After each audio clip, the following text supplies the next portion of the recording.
George Boateng is in town, Netherlands international. These days, he is a coach with Aston Villa's under-23 team. George, it's good to have you. Welcome. Last time out, I remember you had your own green screen at home.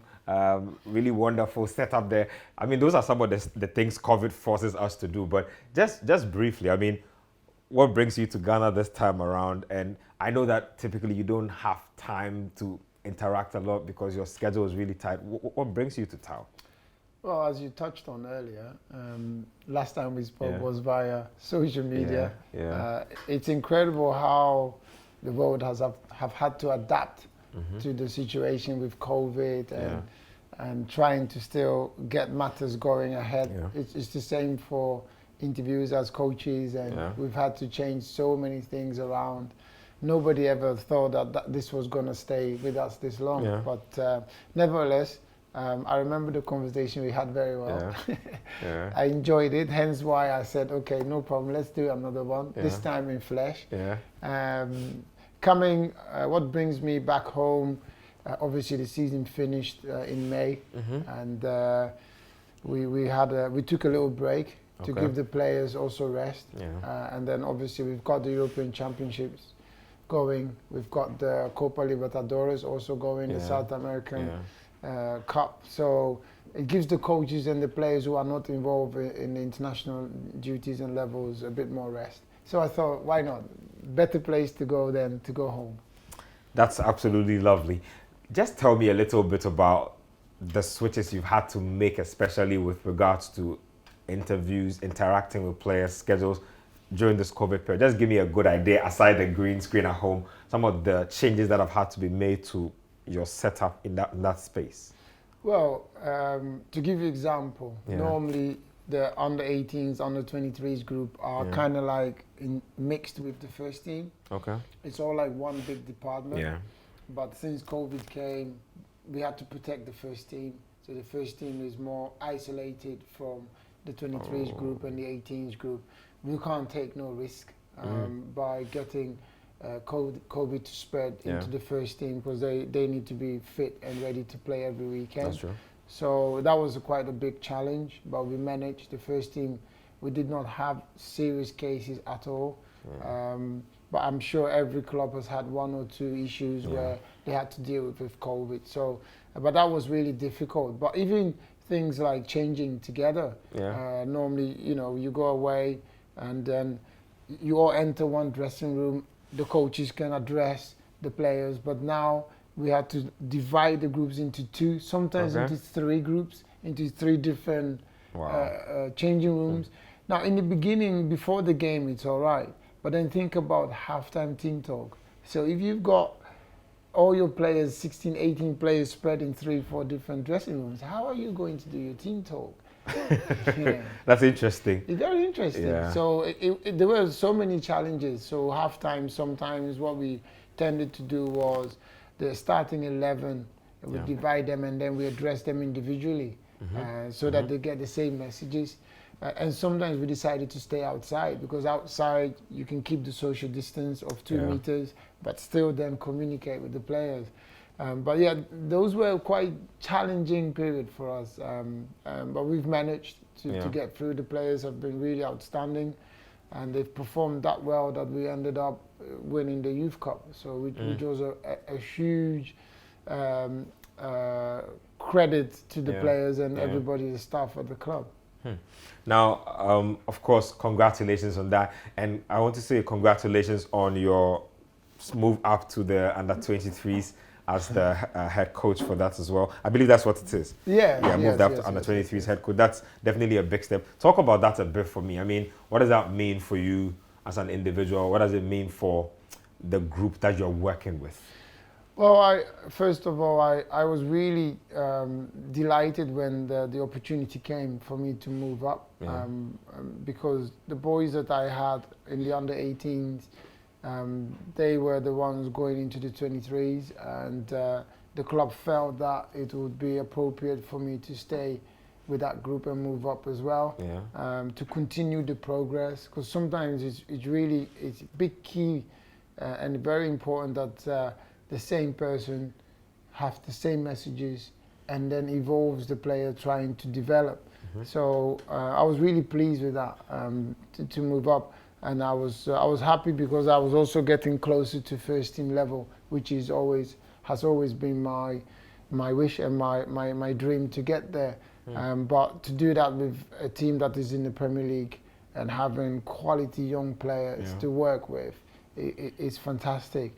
Because when you've been a player, a lot of stuff are quite easy for you as a coach in your head. Okay.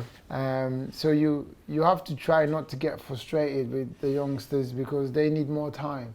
For you, it's easy because you know how to do it. But you have to have the patience to try and repeat the messages to them. And they've taken it quite well. I believe that not just me personally, but every coach within the department, the PDP department of Aston Villa, have really good relationship with the players. Hence why the work environment is outstanding. That's absolutely good to know. Let's talk about the Dutch national team because the European Championships are happening. And I realized that coming into the competition, they were dark horses for a lot of pundits, a lot of fans generally. Yeah. They've gotten off to a blistering start in the group stages, probably scored tons of goals. What has surprised you the most about the Dutch team in that group stage that we just witnessed? Well, to be honest, it hasn't really been as a surprise for me personally. I know there were quite a lot of commotion about the formation which Frank de Boer was going to play. Yeah. It's because we Dutch, we are very, very fixated on playing 4-3-3. Yeah. That's our system because we can play defensively, but we can also play it very attacking. So the crowd and the fans and the nations believe that that's the way forward. But Frank has done really well. He chose to play 3-5-2, a back three, sometimes a back five in defense. But as a coach, when you win games, then the pressure is durable. There's less criticism. Yeah. But if he wouldn't have won games, then people would still probably criticize him for the fact that he chose to play 3-5-2. But they've done well. I am not surprised by the way they've played because I think that group is capable of playing good football. Yeah. I think what has pleased me most is the fact that they've been really creative going forward. That has really pleased me. With Marlon, with Memphis Depay, Wijnaldum scoring goals from midfield, which we all know he can do. One of the things he said in the interview after the game, the last game, was that, he says, his secret is that you have to make sure you get there. You have to be there to be able to score the goals. Yeah, which was outstanding. So I'm really happy. It's not a surprise because I know we can play football, and I know that we may come short against a very physical, athletic team such as probably France. Yeah. But apart from that, I think Holland will give anybody a good game. If you let us play football, we will beat you at football. Wow. Who are your tournament favorites, actually? That's very tricky because from the beginning I've been a fan of obviously Holland, and I support England a lot. I'm an England fan because of the national team manager, Gareth Southgate, being my colleague for 9 years, I think. I played with him and then he managed me. So I remember that. So I'm a big England fan, and obviously we've got two of our players involved in the England setup in Jack Grealish and Tyrone Mings. Both are, for me, outstanding players, and they've contributed so well to the national team.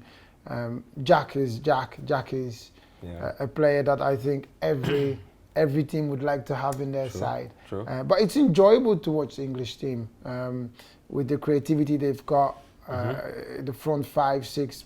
I think every country would love to have them. That's definitely true. So I really support those two teams. I know everybody will be rooting for France because France got this incredible group of players, but I'm really behind Holland and England.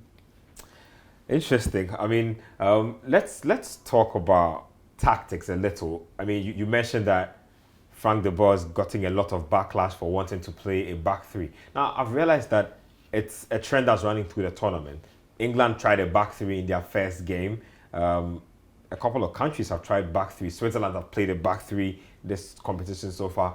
What's with the modern trend of coaches trying to play with wing backs now instead of traditional full backs? Well, every coach is looking at how they can create an overload tactically, right? So if you look at it, if another team is playing 4-2-3-1 or 4-3-3, the system of a back three would always be upper hand above the back four, because they have a man more in midfield and the wing backs. So you've got three big issues. Who's going to look after the wing backs? And you've got a man more in midfield. If the opposite is playing 4-2-3-1, the two in the middle, in the center, they'll be playing against the three in the middle of the 3-5-2. So you can see the difference already. Exactly. Who is going to pick up the spare man? So this is why the trend is kind of like coming back. It's always been there, because if we can remember, Louis van Gaal played also 3-5-2 at the World Cup, if you can remember. And that took us to the semi-final, which was an outstanding tournament for us, because not many people thought that we would actually get that far. So the trend is actually only because everyone is trying to create an overload. A spare man somewhere in midfield or in the back. And that's why coaches are now more leaning towards a back three. And I think it's a fantastic system, by the way. If I put my player hat on from back in the day, I love that system, because I wanted to always be on my own. So you got players like Kante at the moment, Henderson for England. These are top quality players, and they can play the defensive midfield role so good, and allows the others, the 8 and the 10 attacking midfielders to go forward. That's well said and good. Let's talk about some nationality eligibility issues now, because I look at Jorginho Wijnaldum, for instance. I found out some time back that he was actually called Georginio Boateng and was somehow related to you in a way. What happened to him? How come he never got to the point of wanting to play for Ghana, or we didn't even have the conversation about him as a country? Yeah, I think what's key in this era that we are now is that Ghana have lost a lot of players that are or were eligible to play and to represent Ghana, right? And perhaps Wijnaldum is one of those. Memphis Depay, you know, having a Ghanaian heritage as well. I think it's important that we can't stand still anymore and looking at the ones we've lost. I think we should put our energy on trying to scout the players and bring them into the system a lot earlier. So once they are in our system playing under 17s or under 19s or under 23s football for Ghana, automatically then they are in the system. And then they enroll into the first team, into the Black Stars team, a lot easier. It's much easier now to also scout the players as before.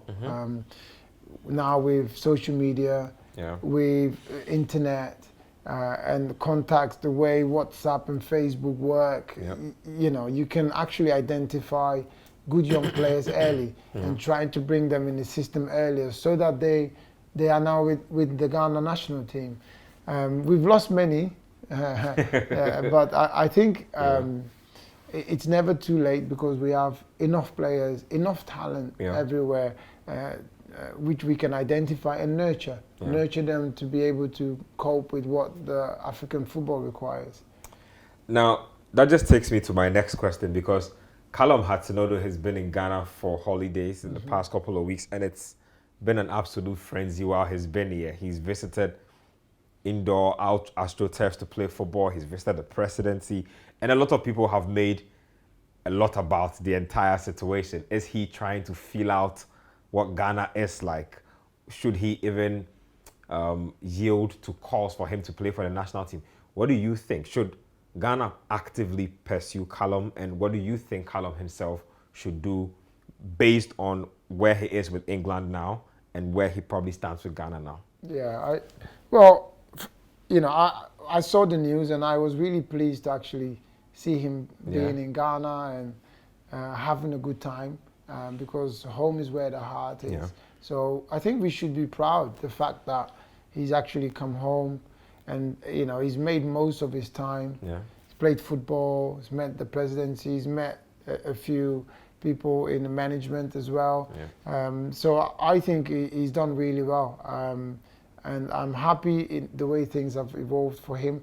That he, see, when this happens, I want people to actually embrace him and make him feel welcome. Yeah. Let him see how people here adores him. And you know, most of us watch Hudson on TV. So when he's in flesh here, you know, make him feel happy, make him feel welcome. That we really need him. I'm not quite sure where and what his situation is with the English national team. Obviously, if you look at the front 5, 6 I touched on, with Sterling, Marcus Rashford, Harry Kane, Dejan Sancho, then you've got Phil Foden in there as well. Phil Foden, Jack Grealish is now involved. Even Calvert-Lewin, who hasn't been involved much is still there on the bench. So I'm not quite sure what he sees as possibilities with the national team. But my advice would be that if you don't see that there is a future there for you to play regular football, because let's not make a mistake here. Hudson-Odoi is an outstanding world-class footballer, and he's only going to get better. Right? And it would be a shame if he only ends up having like 5, 6 caps for England and doesn't make a final tournament like a World Cup or European Championships ever in his career. But the possibility of representing Ghana and playing at World Cup level, World Cup stage in a team with top-class players like Mohamed Kudus, with Thomas Partey, you got the brothers Ayew. So there are some really good footballers in the Black Stars team. And if a player like Hudson-Odoi would be able to represent Ghana, it will send out a message to many other players that, oh, hang on a minute, if he's going to play for Ghana, then perhaps I should also consider. Because good players want to play with each other. You see? So my advice would be for him to think about the fact that whether he's ever going to have the possibility of playing at the World Cup stage or at the European Championships finals. If that possibility is minimum, then don't waste your talent, because you are so good and you are a world-class player. Then I would say, please consider and don't make the mistakes that a lot of others have done and missed out on playing at World Cup level. And I'm sure that I can't speak for the GFA, but I can only speak for myself. And I'm sure that the president, Honorable Nanado, when he met him, I'm sure that he would have tried and put in a good word to Hudson-Odoi to come and play for the Black Stars. Equally, the GFA, I know for a fact that they will do whatever it takes to try and get Hudson to play for Ghana. Just a quick question before we go on our first break. Do you have any regrets about not playing for Ghana? There is no such things as regret in my career. I think looking back, everything I did and the decisions I made, I followed my heart. But there is a need that I want to help Ghana football. So if people always ask me the question whether I regret or whether or why I didn't play for Ghana, I always like to answer the questions that, well, if I didn't play, maybe in future I could help the Ghana football in some form of capacity, whether that would be in coaching or whether that would be in management. Scouting, maybe George Jr. will come whatever, play for Ghana. you know. So I absolutely have no regrets, because playing for Holland was also a big honor and a huge part of my life, because I left Ghana at the age of 9. I had to learn a different language. The Dutch people were so friendly and really helpful, and they gave me so much not just only in football, but in life general, basic things like discipline, like being loyal, being honest, be on time, respect yourself, respect others. I learned all of this at school, and all taught by the Dutch people. So I'm really, really pleased with my upbringing. I have my African youth until 9, where I was playing football on the streets. After I'll go home and then, spend time with mom. And then the following day, school, the same thing. I remember playing outside on the road football as a young kid, and every time my mom finished work, she would then call my name to come back.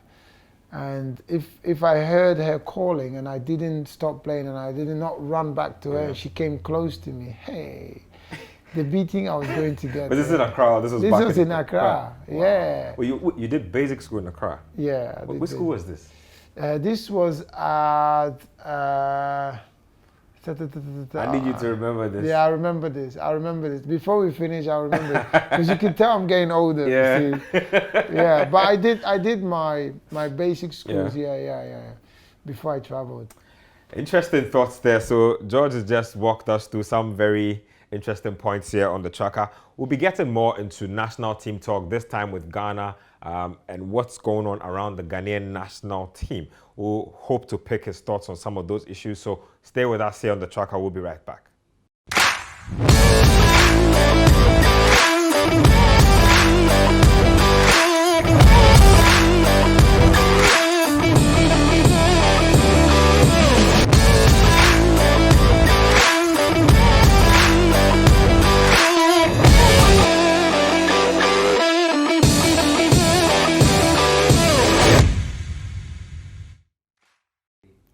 Welcome back to the tracker here on City TV. We are speaking to Aston Villa under-23 coach George Boateng. George, let's talk about Ghana's national team now that we're on the national conversation.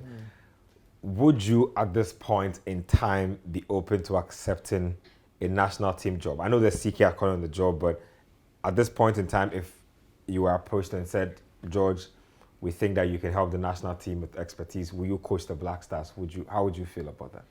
Well, I think it's important that we address this situation first. Yeah. I don't like to talk about a job when a fellow coach is still in the job. I think it's quite disrespectful. Equally, if I'm doing a job and another coach is talking about coming to take my job, I wouldn't feel comfortable with that particular coach. So I don't like to disrespect anyone. And I know that we are all coaches, but situations may change. So, to answer that question would be that there's already a coach now doing the job and we should support him, right? Because he's got World Cup qualifications and he's got the AFCON coming in January, which I think everyone should be behind the team. But the best answer I would say is that I've always said that if the GFA needs my help in any capacity, I would always be available to try and help. And if that's possible in whatever shape or form, because I believe that I've got a very good relationship with the GFA in terms of working relationship wise, but I don't think that it's right and appropriate to kind of answer that question right now, because there's already somebody in the job, as I said earlier. But my services are always there to help the Ghana national team. Please let me also say this, that I'm really happy in what I'm doing. To be coaching at Aston Villa 23s, which is basically our second team. It's a great experience. I'm learning a lot every day, and it's part and parcel of my progress to where I want to be eventually. So it's not like I'm unhappy where I am. I'm very happy. I enjoy the job. I love working with the boys. What pleases me is always the development side of the game. Yeah. If you see how a young player of a year ago has now matured and now is into the first team, it's so funny because sometimes when they first come into the group, they're shy. Yeah. They can't quite look into your eye. Once they make their debut in the first team, then they are now Growing in big. confidence Yeah, they've got the confidence, and it's just brilliant. And it's not just the football side, but you know, as an academy coach, you are a father figure, you are a coach, you are a manager, you are a brother, you are a best friend. Yeah. So you are fulfilling a lot of aspects and functions that the player need. It's also really important. What we are trying to do is not just to create a good footballer. We are trying to create a good human being for the society. Yeah. Because let's be honest, not everybody in my squad is going to make it to the top level. Some eventually may have to go and work. So if we try and create a good human being, even if he has to work, he's got the potential to become successful. True. Now to our national team itself, the playing body. Throughout the qualifiers for the AFCON and the friendly matches that have been played, there's a lot of skepticism about the performance of the team in the qualifiers to come, because you need to top your group and then go to the playoffs and play another powerhouse to be able to make it. It brings me to a conversation on Jordan Ayew. We had a conversation about him a while ago. I'm a big fan of his. He's had a tough season out in England in the last campaign that's gone by. How does that feed into our national team and needing him to turn up when it matters the most for Ghana in the qualifiers?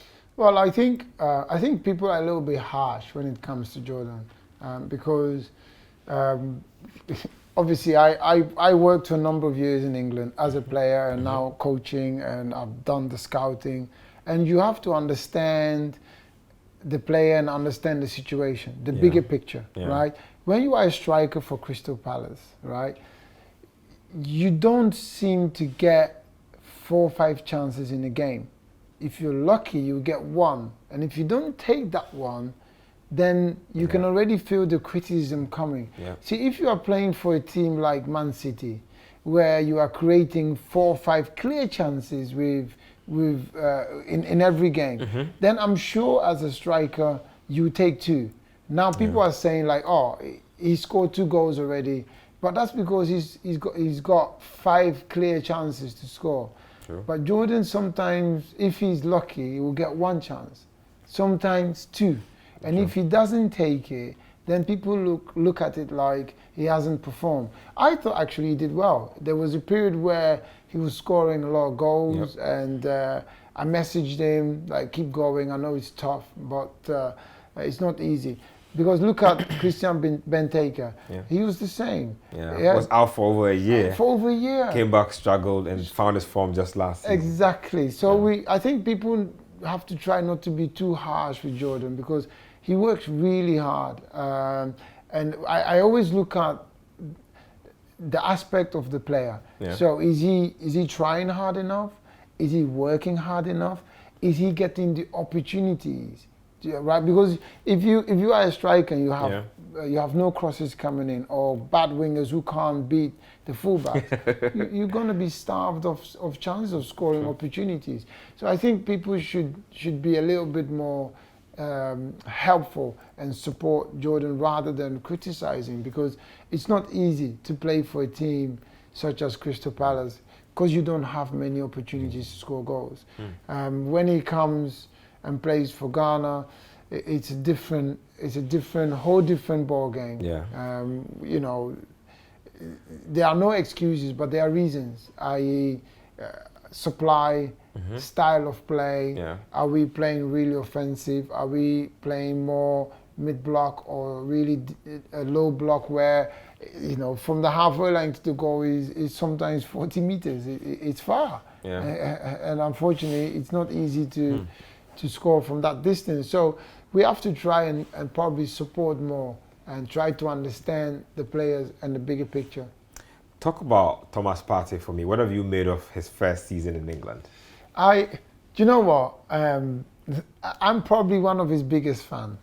Because I watched, before he signed for Arsenal, I watched both games against Liverpool in the Champions League, and I was so impressed. I was like, this kid is going to be unbelievable. And I still believe so. But let's hear me out, right? If I take you guys back 2005 when DJ Drogba came to Chelsea, right? DJ struggled. Yep. First season, he didn't hit the ground running. He didn't hit the ground running at all. Everybody thought he's weak. When you touch him, he was on the floor. Did not score a lot of goals. But then he got used to the environment. He got used to the type of football. And then he started scoring. So I think that what did not help Thomas is when he came to Arsenal. Arsenal wasn't already playing free-flowing football. Secondly, he had the injury, right? So those two things, and then getting used to the environment. The Spanish football La Liga is a lot slower. It kind of like comes to a live edge of the box where it goes really quick, but build up play into midfield, you get time, you can turn, you can pick a pass. In the Premier League, you don't have that luxury. You have what, 3 seconds on the ball? You don't sometimes have less. You don't have time. And it goes so quick. So I think Thomas will be a lot more better than what he has been this season because of getting used to the environment and understanding the style of play. Even me sitting here, late 90s, 1999, I struggled for a good 3 months to 6 months to play 90 minutes. I could manage only 60, 65. This was a time where I was a Coventry then. Yeah.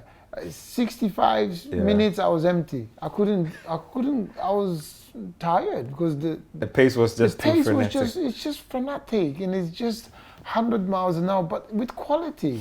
So you have to understand that that all has to be learned by Thomas, and then hopefully gradually he will come good. I honestly don't. He's the least of the players that we should worry about in terms of quality, in terms of having a good season. Now he's nurtured his injury.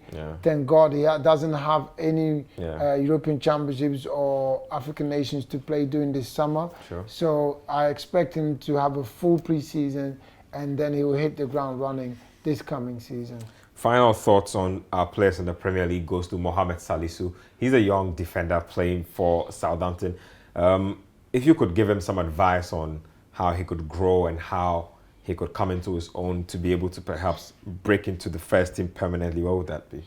Well, I saw the move, and I think it's a good move to start with because Southampton has developed a lot of young players. I can name 10 just off the top of your head. Top of my head, who has been really outstanding. From Gareth Bale, Theo Walcott, even Mane went there when he was really young. Van Dijk was there. So I think Mohamed is at a good place, and it's a very good developing club. They got unbelievable facilities, really lovely.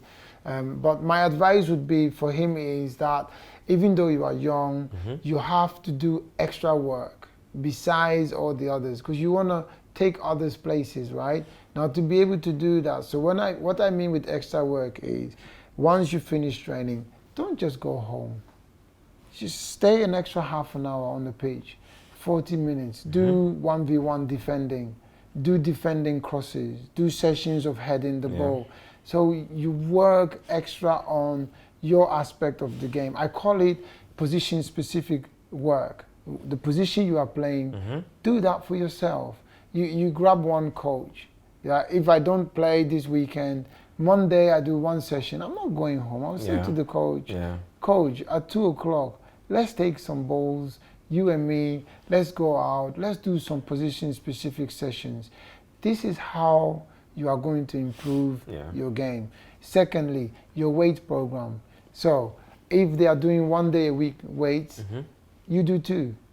You do 1 with them, and then another day you follow your weight program. But weight program that are specific, not to bulge, not to be like a bodybuilder. It's more like core strengthening work. So when you get shoulder badge, you stand there solid.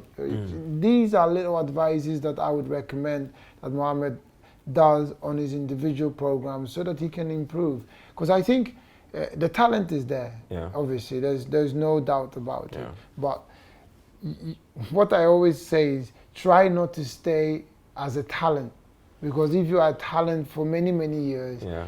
you haven't reached your full potential. You are a talent in your younger years Yeah. for some years. Then after you become a full grown, fully developed, unbelievable player, that's where you want to get to. That's lovely advice for Mohamed. I'm sure he would take note of some of the good gems you've given him. Talk to me a bit about transitioning out of football, because you would know all about that. I find that not a lot of footballers transition into the industry deliberately. I'm saying this because there are some guys that become coaches because they picked up a career-threatening injury or career-ending injury, and so they transition. I'm sure somebody like yourself, from the sort of structures you've come from, you've always been open to the possibilities of transitioning deliberately. But what can athletes do, or what does the industry need in terms of players enhancing the industry that they work in once they leave the game? What can be done about that to enrich that industry? Well, let's just address only our fellow Africans, Ghanaians who retire, because I think that's also a huge problem. First and foremost, my advice to lots of ex-players is that once you've played, it doesn't automatically make you a good coach or a good manager. True. Okay, so let's just get that out of our head and focus, because the fact that you have sat in a cockpit before and you've flown next to a pilot doesn't mean that you can be a pilot. You can't. Yeah. You know, there's education for it. So I think what we need to have is a lot more foundation to help the players who are coming out of the game. So perhaps whether there should be another side of GFA set up, which will only look after those who are coming towards the end of their career. So you look at players who are early 30s to build contact, to say, okay, so what are you going to do, Kingston? You are soon going to finish. Are you interested in to go scouting? Do you want to do management? Do you want to do coaching? Do you want to do TV media? And then the player would then say, well, I want to probably maybe do TV media. Great. Why don't you follow a course? The course is 1 year. Follow the course to how to present, to host, and then after that we will try and help you to get into media.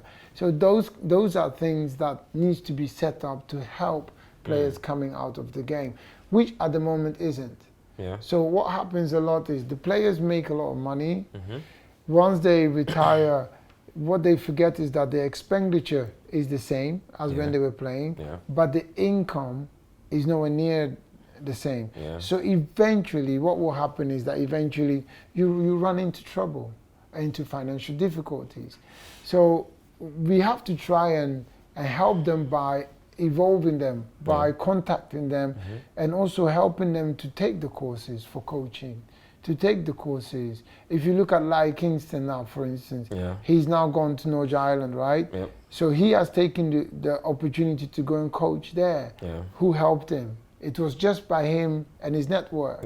So is there a possibility where maybe the GFA or someone within the setup could set something like this up to help players? Because we are missing out as well.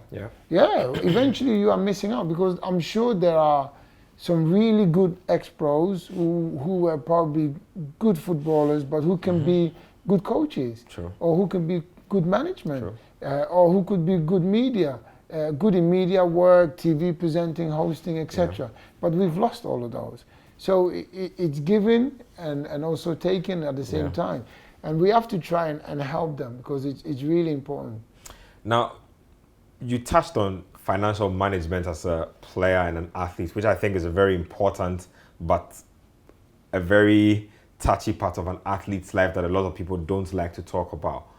How do players go about maximizing the most from what they get? And I'm not even talking about players who make a lot of money managing it, but basically just trying to make the best out of what you get. while you are playing and also after you are done playing? Well, you need a good team around you.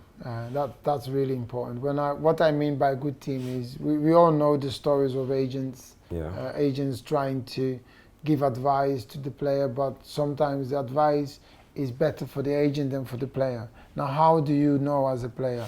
Which I say, try and always involve a family member, because a family member most of the time has your best interest, right? So, and you listen to your heart.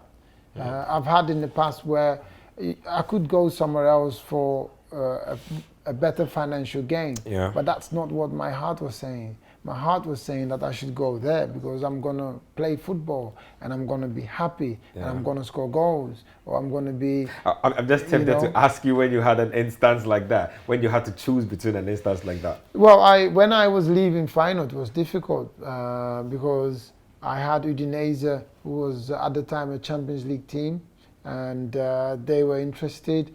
And I had Deportivo La Coruña. They were also a Champions League team.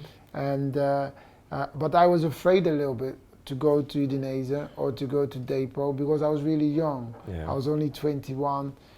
Now 21 seems mature, but those days 21 was like somebody who is now 17, 18.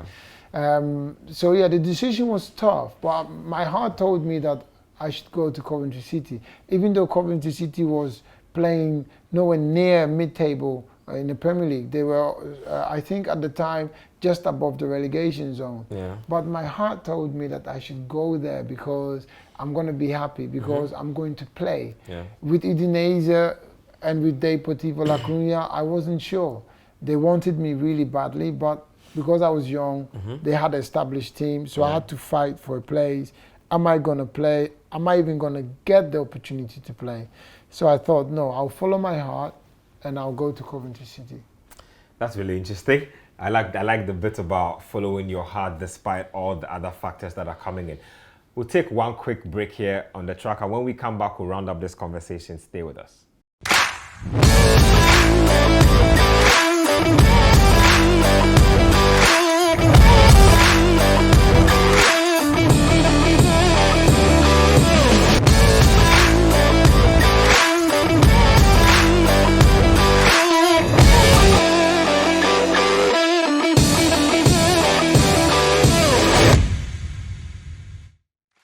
Welcome back to the tracker here on City TV. We are on our final lap in this conversation with George Boateng. George, Accra Hearts of Oak and Asante Kotoko have generated so much conversation because once again in a long time they are neck and neck in the race for the Ghana Premier League title. Before you even give me perspective on them, which Ghana team do you support? I have to stay loyal to my tribe. You see, my dad is Konongo. He was born in Konongo, and my mom is from Ekuyansi, which is near Kumasi too. So I was born in Nkoko. So I have to support Kotoko. I have to, right? Because I like to stay true to my tribe. Interesting.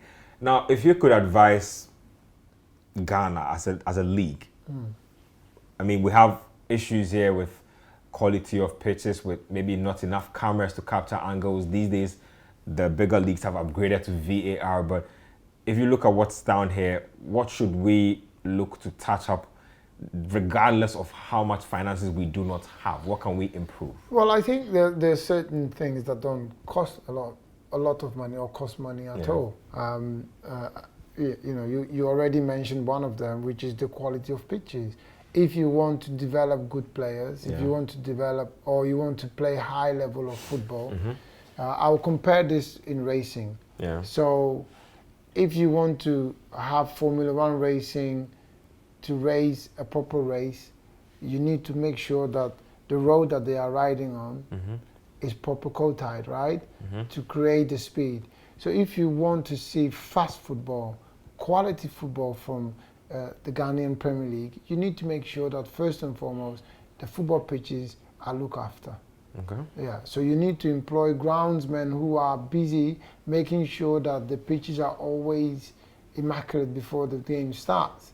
Now I know there are some challenges like the weather. when it's really hot, or when we are in raining season. It makes it almost impossible to mow or cut the grass. But I think effort can be made better. Secondly, officials, right? Even if there is no VAR, I'm sure that the officials can ref games a lot better to a good standard. Yesterday I watched the Kotoko game against, is it Karela? I think it was. Karela. And then Kotoko scored a goal. Then Karela equalized, which was a legitimate goal, but then it was given offside.